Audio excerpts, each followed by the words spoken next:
जय हिंद दोस्तों, रखी खन्ना के इस चैनल में आपका स्वागत है। दोस्तों, आज के इस वीडियो में मैं आपको तीन महत्वपूर्ण जानकारियां दूंगा। सबसे पहली जानकारी मैं आपको दूंगा central administrative tribunal Mumbai bench का एक शानदार फैसला, एक ऐतिहासिक फैसला पेंशनर के फेवर में, उनकी रिकवरी बंद करने के लिए कम्यूटेशन की, वो भी 12 साल बाद। जैसा आपको पता है, दिल्ली हाई कोर्ट ने एएफटी दिल्ली के फैसले पर अभी स्टे लगा रखा है। जी हाँ दोस्तों, लेकिन उसके बाद कुछ ऐसे कोर्ट हैं जो दोस्तों अपना फैसला सुना रहे हैं पेंशनर के फेवर में। तो दोस्तों, कैट मुंबई ने एक फैसला सुनाया है कम्यूटेशन के बारे में। तो इसकी जानकारी, इसका जजमेंट मैं आपको आगे समझाऊंगा। फिर दोस्तों, एक और मैं आपको जानकारी दूंगा। स्टाफ साइड जेसीएम के महासचिव शिव गोपाला मिश्रा जी ने कहा कि मुद्रास्फीति इन्फ्लेशन रेट को देखते हुए 8 सीपीसी का फिटमेंट फैक्टर 2.86 होना चाहिए। जी हाँ दोस्तों, इन्होंने ऐसा कहा है और भारत सरकार तक ये आवाज पहुंचाएंगे कि 8 सीपीसी का फिटमेंट फैक्टर 2.86 हो। दोस्तों, अगर आपको 2.86 फिटमेंट फैक्टर मिलता है तो आपकी पेंशन कितनी होगी 8th सीपीसी में, ये मैं आपको एक टेबल में समझाऊंगा आगे।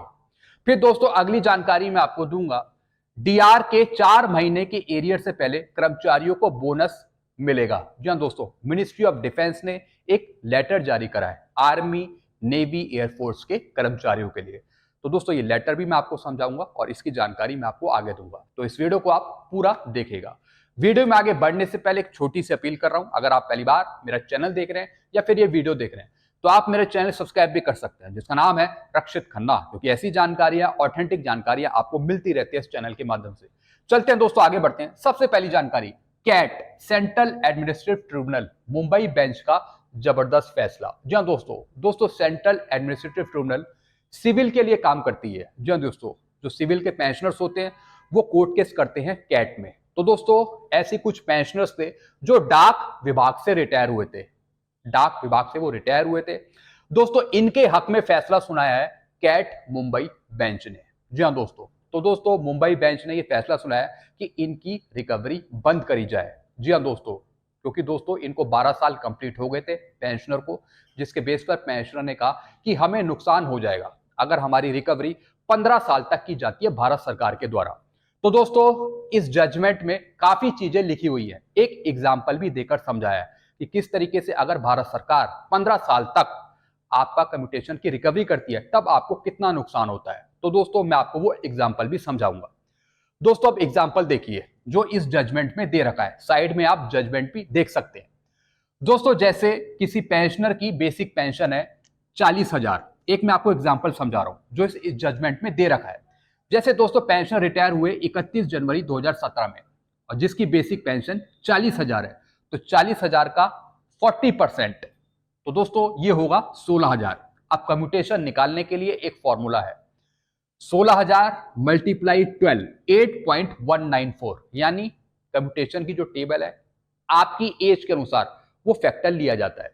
तो दोस्तों 16,000 मल्टीप्लाई 12 और 8.194, यानी तो दोस्तों जो अमाउंट आएगा कम्यूटेशन का वो आएगा 15,73,248 रुपए।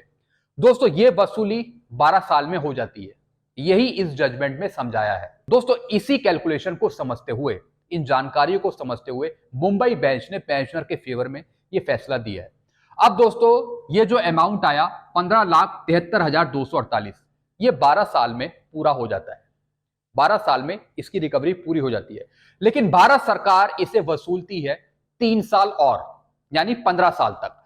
तब दोस्तों ये अमाउंट कितना हो जाता है 15 साल तक, ये हो जाता है 28,80,000। जी हाँ दोस्तों, तो दोस्तों पेंशनर को यही नुकसान होता अगर 15 साल तक उनकी रिकवरी होती। तो पेंशनर्स ने कोर्ट केस किया और अपनी रिकवरी बंद करा ली। जी हाँ दोस्तों अगर पेंशनर्स 15 साल तक अपनी वसूली करवाते तब दोस्तों और एक्स्ट्रा कितना देना पड़ता पेंशनर्स को, रिकवरी अगर उनकी होती तो दोस्तों ये होता 13,06,752 रुपए, इतना और अधिक देना पड़ता रिकवरी के रूप में। तो दोस्तों कोर्ट ने बिल्कुल सही फैसला सुनाया और तुरंत जैसे ही पेंशनर्स को 12 साल कंप्लीट हुए उनकी रिकवरी का आदेश बंद करने का सुना दिया। जी हाँ दोस्तों, तो दोस्तों जिस तरीके से कैट मुंबई ने फैसला सुनाया पेंशनर के फेवर में, ठीक इसी तरीके से जो दिल्ली हाई कोर्ट ने दिल्ली एएफटी के फैसले पर स्टे लगा रखा है, उस स्टे को जल्दी से जल्दी हटाया जाए ताकि पेंशनर्स की यहां पर जीत हो सके।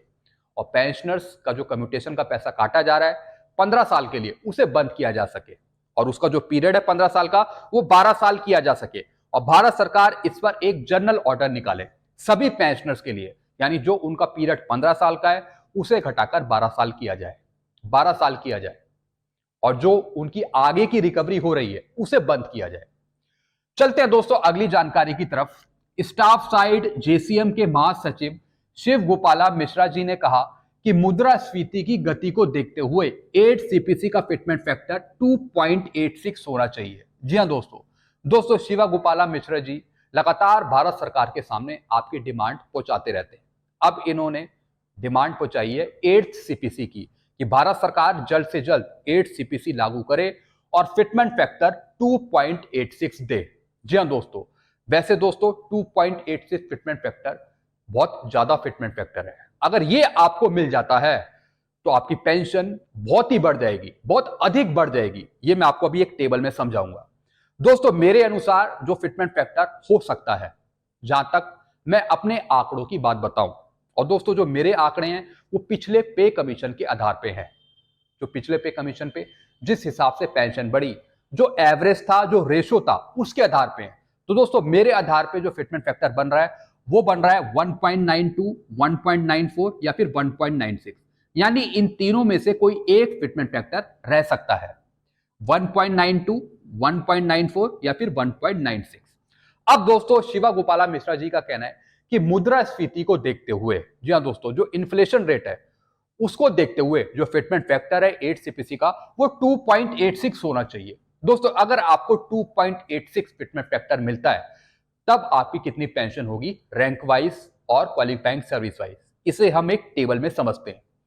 जैसे दोस्तों सिपाही की अगर ओआरओपी 3 में 17 साल में 20,463 है, तो दोस्तों 8th सीपीसी में 2.86 फिटमेंट फैक्टर यूज करके तब आपकी बेसिक पेंशन हो जाएगी एक सिपाही की 17 साल में 58,525 रुपए। जी हां दोस्तों, जैसे अभी सिपाही की बेसिक पेंशन है 20,463, तो 8 सीपीसी में अगर 2.86 फिटमेंट फैक्टर दिया जाता है तब आपकी बेसिक पेंशन हो जाएगी एक सिपाही की 17 साल में 58,525। तो दोस्तों आप देख रहे हैं कितनी जबरदस्त बढ़ोतरी यहां पे दे रहा है 2.86 फिटमेंट फैक्टर। फिर दोस्तों नायक की हो जाएगी 61,456, हवलदार की हो जाएगी 24 साल में 70,823, ऑनरी नायब सूबेदार की हो जाएगी 24 साल में 73,611, नायब सूबेदार की हो जाएगी 24 साल में 76,720, सूबेदार की हो जाएगी 28 साल में 86,301, सूबेदार मेजर की हो जाएगी 30 साल में 98,456, ऑनरी लेफ्टिनेंट की हो जाएगी 30 साल या फिर 30 साल से ऊपर 1,17,832। मैं बेसिक पेंशन की बात कर रहा हूं, बेसिक पेंशन की, डीए अलग जुड़ेगा उसमें। फिर दोस्तों ऑनरी कैप्टन की हो जाएगी 30 साल या फिर 30 साल से ऊपर 1,21,550। तो दोस्तों आप देख रहे हैं कि 2.86 फिटमेंट फैक्टर से कितनी ज्यादा आपकी पेंशन बढ़ रही है।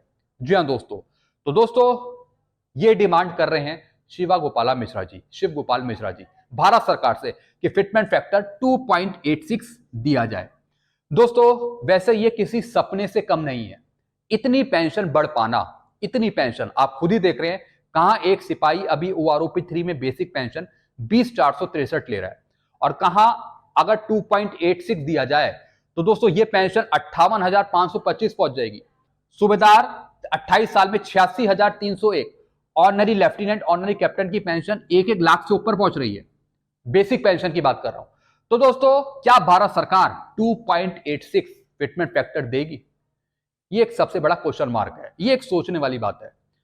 जो भारत सरकार सही से हक नहीं दे पा रही, विसंगतियां ठीक नहीं कर पा रही, जो एक्चुअल ओआरओपी है वो नहीं दे पा रही, तो क्या 8 सीपीसी में इतनी बढ़ी हुई पेंशन दे पाएगी? ये एक सोचने वाली बात है।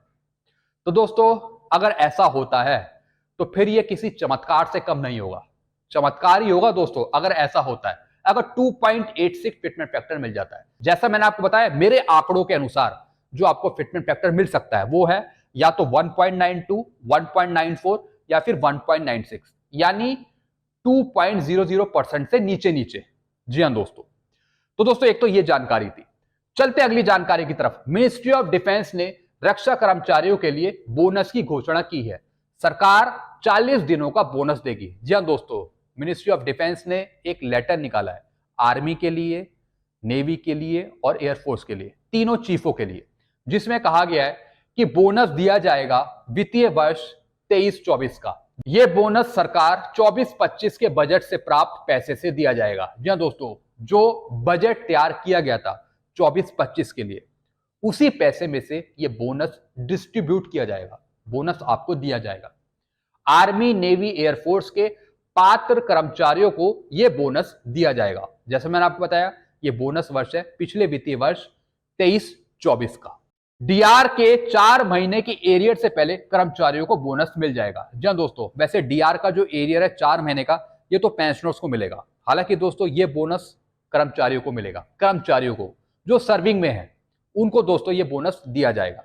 तो दोस्तों बस यही जानकारियां थी जो मैंने आपको समझाई है। आई होप सारी जानकारी आप अच्छे से समझ गए होंगे। वीडियो आपको अच्छा लगता है, वीडियो को लाइक करें और इस चैनल को आप सब्सक्राइब कर सकते हैं, क्योंकि ऐसी जानकारी अक्सर आपको मिलती रहती है इस चैनल के माध्यम से। Thank you so much.